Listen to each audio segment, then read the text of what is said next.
ನಮಸ್ಕಾರ ಸ್ನೇಹಿತರೆ, super finance Kannada ಚಾನಲ್ಗೆ ಸ್ವಾಗತ. ಗೆಳೆಯರೆ, ಇಂದಿನ ವಿಡಿಯೋದಲ್ಲಿ ಜಗತ್ತಿನ ಅತ್ಯಂತ ಜನಪ್ರಿಯ ಮತ್ತು ಹಣಕಾಸು ಜ್ಞಾನವನ್ನು ಬದಲಿಸುವಂಥ ಪುಸ್ತಕವಾದ ರಿಚ್ ಡ್ಯಾಡ್ ಪೂರ್ ಡ್ಯಾಡ್ನ ಸಂಪೂರ್ಣ ಮಾಹಿತಿ ಸುಲಭವಾಗಿ ಅರ್ಥ ಆಗುವ ರೀತಿ ಕನ್ನಡನಲ್ಲಿ ಈ ಒಂದು ವಿಡಿಯೋದಲ್ಲಿ ತಿಳ್ಕೊಳ್ಳೋಣ. ಈ ಪುಸ್ತಕವನ್ನು ರಾಬರ್ಟ್ ಕಿಯೋಸಕಿ ಅವರು ಬರೆದಿದ್ದು.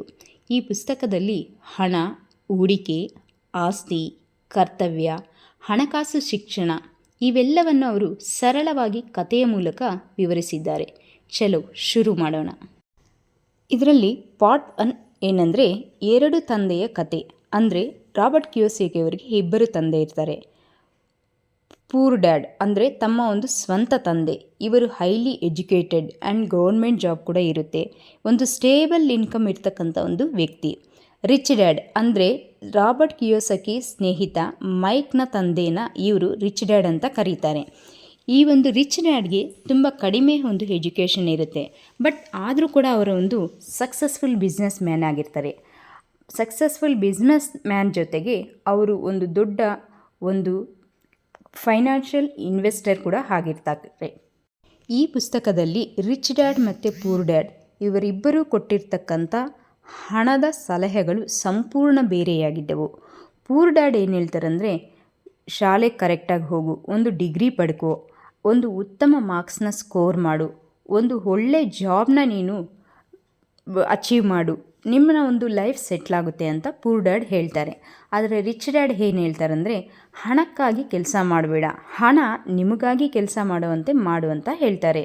ಈ ವಿರೋಧ ಮನೋಭಾವಗಳು, ಆಲೋಚನೆಗಳು ಈ ಪುಸ್ತಕದ ಮೂಲಕ ನಮಗೆ ಒಂದು ಒಳ್ಳೆಯ ಸಂದೇಶವನ್ನು ನೀಡುತ್ತದೆ. ನಂಬರ್ 2, ಹಣ ಹೂಡುವವರು ಮತ್ತು ಗಳಿಸುವವರ ನಡುವಿನ ವ್ಯತ್ಯಾಸ. ರಿಚ್ ಡ್ಯಾಡ್ ಒತ್ತಿ ಹೇಳುತ್ತಿದ್ದ ಪ್ರಮುಖ ವಿಷಯ ಏನಂದರೆ, ಶಾಲೆಗಳು ಹಣಕಾಸು ಶಿಕ್ಷಣ ಕಲಿಸುವುದಿಲ್ಲ. ಜನರು ಹೆಚ್ಚು ಗಳಿಸಿದಷ್ಟು ಹೆಚ್ಚು ಖರ್ಚು ಮಾಡ್ತೀವಿ, ಹೌದಲ್ವಾ? ನಮ್ಗೆ ಹೆಚ್ಚು ಇನ್ಕಮ್ ಬಂದಷ್ಟು ನಾವು ಹೆಚ್ಚು ಖರ್ಚು ಮಾಡೋದಕ್ಕೆ ಇಷ್ಟಪಡ್ತೀವಿ. ಹೆಚ್ಚು ಖರ್ಚು ಮಾಡಿದಷ್ಟು ಹೆಚ್ಚು ನಾವು ಹಣವನ್ನು ವ್ಯರ್ಥ ಮಾಡ್ತಾ ಇದ್ದೀವಿ. ಆ ಒಂದು ಹೆಚ್ಚು ಖರ್ಚನ್ನ ನಿಭಾಯಿಸೋದಕ್ಕೆ ನಮಗೆ ಜಾಬ್ ಒಂದು ಕಂಪಲ್ಸರಿ ಆಗುತ್ತೆ. ಅದೊಂದು ರ್ಯಾಟ್ ರೇಸ್ ಅಂತಲೇ ಕರಿಬಹುದು. ರಿಚ್ ಡ್ಯಾಡ್ ಏನು ಹೇಳ್ತಾರಂದರೆ, ನೀನು ಗಳಿಸುವುದಲ್ಲ, ನಿನಗೆ ನಿನ್ನ ಪರ ಉಳಿದ ಅಮೌಂಟ್, ಹಣ ಏನಿರುತ್ತಲ್ವ ಅದೇ ನಿನ್ನ ನಿಜವಾದ ಸಂಪತ್ತು ಅಂತ ಹೇಳ್ತಾರೆ. ಪಾರ್ಟ್ 3, ಅಸೆಟ್ಸ್ ಮತ್ತು ಲೈಬಿಲಿಟೀಸ್. ಅಂದರೆ ರಾಬರ್ಟ್ ಕಿಯೋಸಕಿ ಹೇಳುವ ಅತ್ಯಂತ ಶಕ್ತಿಯುತ ಪಾಠ ಏನಂದರೆ, ಅಸೆಟ್ಸ್ ಅಂದರೆ ನಿಮ್ಮ ಜೇಬಿಗೆ ಹಣ ತರುವಂಥದ್ದನ್ನು ಅಸೆಟ್ಸ್ ಅಂತ ಕರೀತಾರೆ. ಉದಾಹರಣೆಗೆ ರೆಂಟಲ್ ಪ್ರಾಪರ್ಟೀಸ್ ಇರ್ಬೋದು, ಬಿಸ್ನೆಸ್ ಇರ್ಬೋದು, ಸ್ಟಾಕ್ಸ್ ಇರ್ಬೋದು, ಬಾಂಡ್ಸ್ ಇರ್ಬೋದು, ಯೂಟ್ಯೂಬ್ ಚಾನಲ್ ಇರ್ಬೋದು, ಅಥವಾ ಆನ್ಲೈನ್ ಕೋರ್ಸ್ ಇರ್ಬೋದು, ಫ್ರೀಲ್ಯಾನ್ಸಿಂಗ್ ಇರ್ಬೋದು, ಅಫ್ಲೇಟಿಕ್ ಮಾರ್ಕೆಟಿಂಗ್ ಇರ್ಬೋದು. ಇದೆಲ್ಲ ನಿಮಗೆ ಅಸೆಟ್ಸ್ ಅಂತ ಕರಿತೀವಿ. ಲೈಬಿಲಿಟೀಸ್ ಏನಂದರೆ, ನಿಮ್ಮ ಜೇಬಿನಿಂದ ಹಣ ಖರ್ಚು ಮಾಡಿಸೋದನ್ನು, ತೆಗೆದುಕೊಳ್ಳೋದನ್ನು ಲೈಬಿಲಿಟೀಸ್ ಅಂತ ಕರಿತೀವಿ. ಉದಾಹರಣೆಗೆ ಕಾರ್ ಇರ್ಬೋದು, ನಿಮ್ಮ ಮನೆ EMI ಇರ್ಬೋದು, ಕ್ರೆಡಿಟ್ ಕಾರ್ಡ್ ಲೋನ್ ಇರ್ಬೋದು, ನಿಮ್ಮ ಒಂದು ಲೈಫ್ ಸ್ಟೈಲ್ ಎಕ್ಸ್ಪೆನ್ಸಸ್ ಇರ್ಬೋದು. ರಿಚ್ ಡ್ಯಾಡ್ ಹೇಳ್ತಾರೆ, ಹಣಕಾಸಿನ ರಹಸ್ಯ ಅಂದರೆ ಅಸೆಟ್ಸ್ನ ಖರೀದಿಸು, ಲೈಬಿಲಿಟೀಸ್ನ ಕಡಿಮೆ ಮಾಡು. ಮಧ್ಯಮ ವರ್ಗದವರು ಅಂದರೆ ಮಿಡ್ಲ್ ಕ್ಲಾಸ್, ನಮ್ಮಂಥವ್ರು ಏನು ಮಾಡ್ತೀವಿ ಅಂದರೆ, ಹೆಚ್ಚು ನಾವು ಲೈಬಿಲಿಟೀಸ್ ಮೇಲೆ ಫೋಕಸ್ ಮಾಡ್ತೀವಿ. ಒಂದು ಒಳ್ಳೆ ಕಾರ್ ತೊಗೊಳ್ಳೋಣ, ಒಳ್ಳೆ ಮನೆ ಕಟ್ಕೊಳ್ಳೋಣ, ಒಳ್ಳೆ ಒಂದು ಐಫೋನ್ ತೊಗೊಳ್ಳೋಣ, ಈ ರೀತಿ ಒಂದು ಲೈಬಿಲಿಟೀಸ್ ಬಗ್ಗೆನೇ ನಮ್ಮ ಒಂದು ಮೈಂಡ್ಸೆಟ್ ಹೋಗುತ್ತೆ. ಬಟ್ ಶ್ರೀಮಂತರು ಏನು ಮಾಡ್ತಾರೆ ಗೊತ್ತಾ, ಅವ್ರು ಯಾವತ್ತಿದ್ರೂ ಆಸ್ತಿ ಬಗ್ಗೆ ಯೋಚನೆ ಮಾಡ್ತಾರೆ, ಅಸೆಟ್ಸ್ ಬಗ್ಗೆ ಒಂದು ಮೈಂಡ್ಸೆಟ್ನ ಫೋಕಸ್ ಮಾಡ್ತಾರೆ. ನಂಬರ್ 4, ಹಣಕ್ಕಾಗಿ ಕೆಲಸ ಮಾಡುವುದು, ಹಣ ನಿಮಗಾಗಿ ಕೆಲಸ ಮಾಡುವುದು.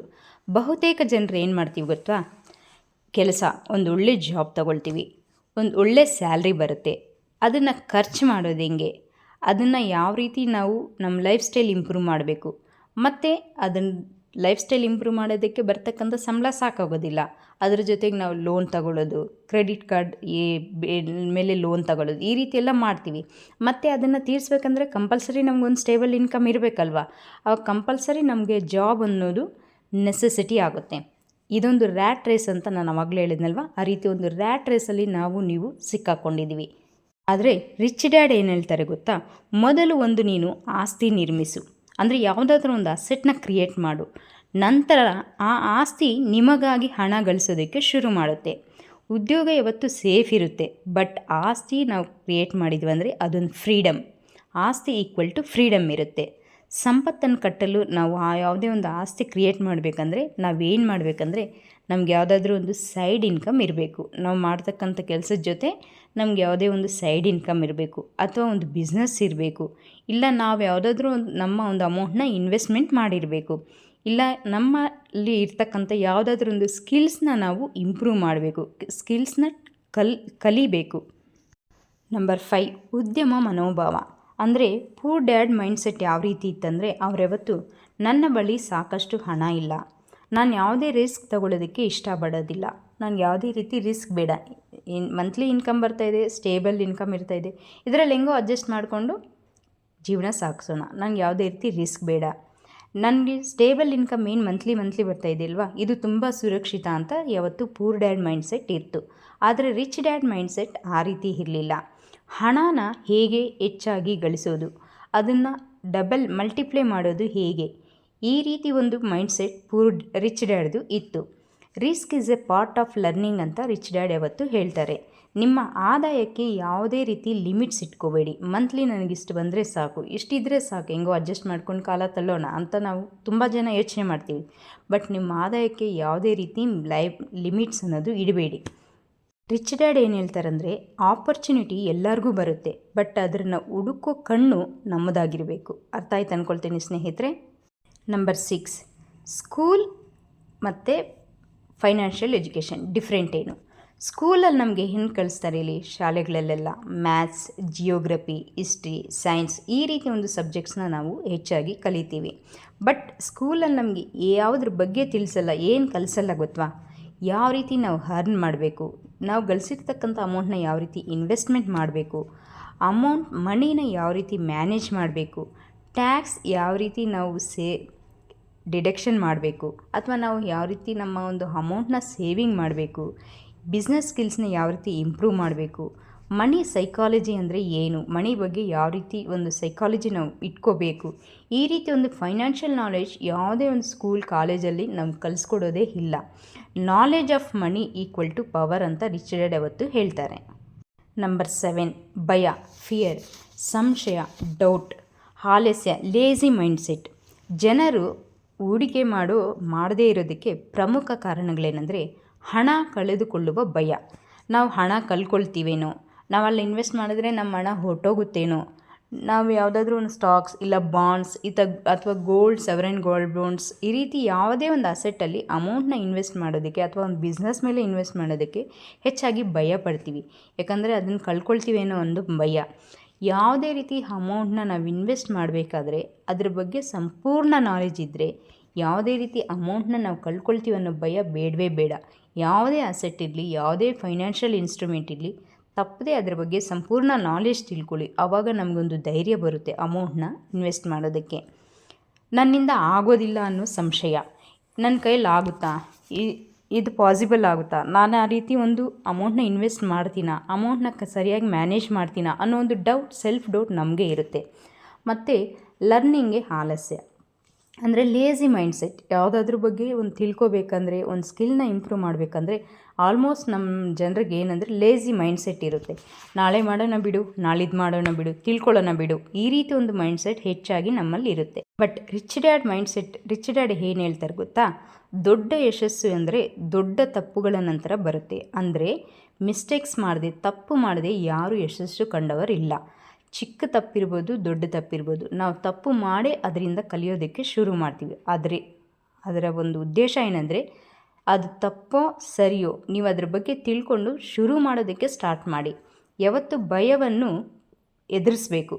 ಭಯವನ್ನು ಎದುರಿಸದೇ ಇದ್ದರೆ ನಮಗೊಂದು ಫ್ರೀಡಮ್ ಸಿಗೋದಿಲ್ಲ. ಜೀವನ ಪೂರ್ತಿ ಭಯ ಪಡ್ಕೊಂಡೇ ಇರ್ತೀವಿ. ಇವಾಗ ನಾವು ಏನು ಥಿಂಕ್ ಮಾಡ್ತೀವಿ ಹೇಳಿ, ಅಯ್ಯೋ ಈ ಜಾಬ್ ಬಿಟ್ಟರೆ ಮತ್ತೆ ಯಾವ ರೀತಿ ಸರ್ವೈವ್ ಆಗೋದು, ಯಾವ ರೀತಿ ನಾವು ಮುಂದಕ್ಕೆ ಒಂದು ಬಿಸ್ನೆಸ್ ಸ್ಟಾರ್ಟ್ ಮಾಡಿದ್ರೆ ಅದು ವರ್ಕ್ ಆಗುತ್ತೋ ಇಲ್ವೋ. ಆಲ್ಮೋಸ್ಟ್ ನಾವೆಲ್ಲರೂ ಒಂದು ಸ್ಟೇಬಲ್ ಇನ್ಕಮ್ ಮೇಲೆ ಡಿಪೆಂಡ್ ಆಗ್ತೀವಿ. ಮಂತ್ಲಿ ಇನ್ಕಮ್, ಜಾಬ್ ಮೇಲೇ ಹೆಚ್ಚಾಗಿ ಡಿಪೆಂಡ್ ಆಗ್ತೀವಿ. ನಾವು ಯಾವುದೇ ಒಂದು ಸಕ್ಸಸ್ ಅಥವಾ ಒಂದು ಬಿಸ್ನೆಸ್, ಒಂದು ಸ್ಕಿಲ್ಸ್ ಯಾವುದರಲ್ಲೇ ಟ್ರೈ ಮಾಡಿದ್ರು ನಾವು ಫೇಲ್ಯೂರ್ನ ಕಂಡ್ರೂ ಸಹ ಆ ರಿಚ್ ಡ್ಯಾಡ್ ಮೈಂಡ್ಸೆಟ್ ಯಾವ ರೀತಿ ಇರುತ್ತಂದರೆ, ರಿಚ್ ಡ್ಯಾಡ್ ಏನು ಹೇಳ್ತಾರೆ ಅಂದರೆ, ಗೆಲುವಿಗಿಂತ ಕಲಿಕೆಯೇ ಮುಖ್ಯ ಅಂತಾರೆ. ಅಟ್ಲೀಸ್ಟ್ ನಮಗೆ ಅದ್ರ ಬಗ್ಗೆ ಸ್ವಲ್ಪ ನಾಲೆಜ್ ಆದರೂ ಬಂತಲ್ಲ, ಫೇಲ್ ಆದ್ರೂ ನಾಲೆಜ್ ಆದರೂ ಬಂತಲ್ಲ, ಅದಾದರೂ ಒಂದು ಸಂತೃಪ್ತಿ ಕೊಡುತ್ತೆ ನಮ್ಮ ಮನಸ್ಸಿಗೆ. ನಾವು ಟ್ರೈ ಮಾಡ್ದೇ ಇದ್ದರೆ ಯಾವತ್ತಿದ್ರೂ ನಮಗೊಂದು ಮನಸ್ಸಿನಲ್ಲಿ ಫೀಲಿಂಗ್ ಇರುತ್ತೆ, ಅಯ್ಯೋ ನಾವು ಮಾಡ್ಬೋದಾಗಿತ್ತು, ನಾವು ಟ್ರೈ ಮಾಡ್ಬೋದಾಗಿತ್ತು ಅಂತ. ನಂಬರ್ 8, ಟ್ಯಾಕ್ಸಸ್ ಮತ್ತು ಕಾರ್ಪೊರೇಷನ್ ಬಗೆಗಿನ ಮಾಹಿತಿ. ರಿಚ್ ಡ್ಯಾಡ್ ಕಾರ್ಪೊರೇಟ್ ಲಾಸ್ನ ಬಳಸ್ಕೊಂಡು ತೆರಿಗೆ ಉಳಿಸೋದನ್ನು ಅವರು ಯೋಚನೆ ಮಾಡ್ತಾರೆ.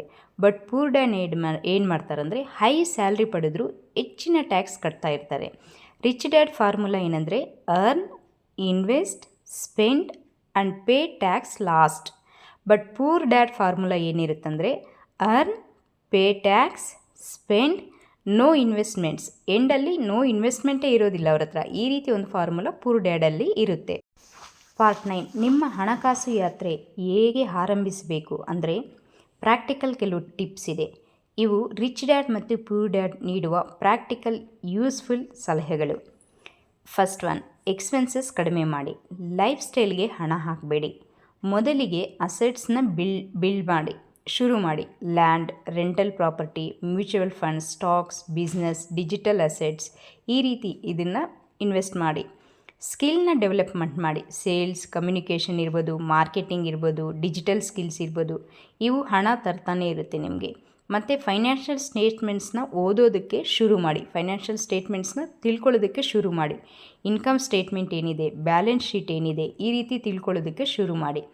ಸೆಕೆಂಡ್, ಪ್ಯಾಸಿವ್ ಇನ್ಕಮ್ನ ನಿರ್ಮಿಸಿ. ಯೂಟ್ಯೂಬ್ ಚಾನಲ್ ಅಥವಾ ರೈಟಿಂಗ್ ಇರ್ಬೋದು, ಬಿಸ್ನೆಸ್ ಇರ್ಬೋದು, ರೆಂಟಲ್ ಇನ್ಕಮ್ ಇರ್ಬೋದು, ಇನ್ವೆಸ್ಟ್ಮೆಂಟ್ಸ್ ಇರ್ಬೋದು, ಈ ರೀತಿ ಯಾವುದಾದ್ರೂ ಒಂದು ಪ್ಯಾಸಿವ್ ಇನ್ಕಮ್ ಬರೋದು ಹೇಗೆ, ಸೃಷ್ಟಿ ಮಾಡೋದು ಹೇಗೆ ಅಂತ ಅದರ ಬಗ್ಗೆ ತಿಳ್ಕೊಳ್ಳಿ.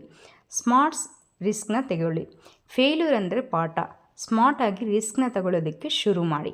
ಈ ಬುಕ್ನ ಕನ್ಕ್ಲೂಷನ್ ಏನಂದರೆ, ರಿಚ್ ಡ್ಯಾಡ್ ಪೂರ್ ಡ್ಯಾಡ್ ಹೇಳುವ ಮುಖ್ಯ ಸಂದೇಶಗಳು: ಅಸೆಟ್ಸ್ಗೆ ಹಣ ಹಾಕಿ, ಲಯಬಿಲಿಟೀಸ್ಗೆ ಅಲ್ಲ. ಹಣಕ್ಕಾಗಿ ಕೆಲಸ ಮಾಡಬೇಡಿ, ಹಣವನ್ನು ನಿಮ್ಮ ಪರ ಕೆಲಸ ಮಾಡಿಸಿ. ಹಣಕಾಸು ಶಿಕ್ಷಣವೇ ನಿಜವಾದ ಫ್ರೀಡಮ್. ಭಯ, ಸಂಶಯ, ಆಲಸ್ಯ ಇವೆಲ್ಲ ರಿಮೂವ್ ಮಾಡಿದ್ರೇ ನೀವು ಶ್ರೀಮಂತರಾಗಬಹುದು. ಧನಿಕ ಮನೋಭಾವ ಬೆಳೆಸಿ, ಅಂದರೆ ರಿಚ್ ಮೈಂಡ್ಸೆಟ್ನ ಬೆಳೆಸಿ.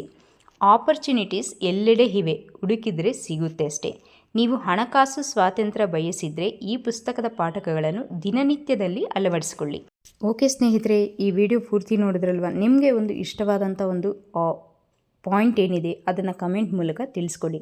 ನಮ್ಮ ಒಂದು ಸೂಪರ್ ಫೈನಾನ್ಸ್ ಕನ್ನಡ ಚಾನಲ್ನ ಸಬ್ಸ್ಕ್ರೈಬ್ ಮಾಡಿ, ಶೇರ್ ಮಾಡಿ. ನಿಮ್ಮ ಒಂದು ಬೆಂಬಲ ನಮಗೆ ಸದಾ ಇರಲಿ.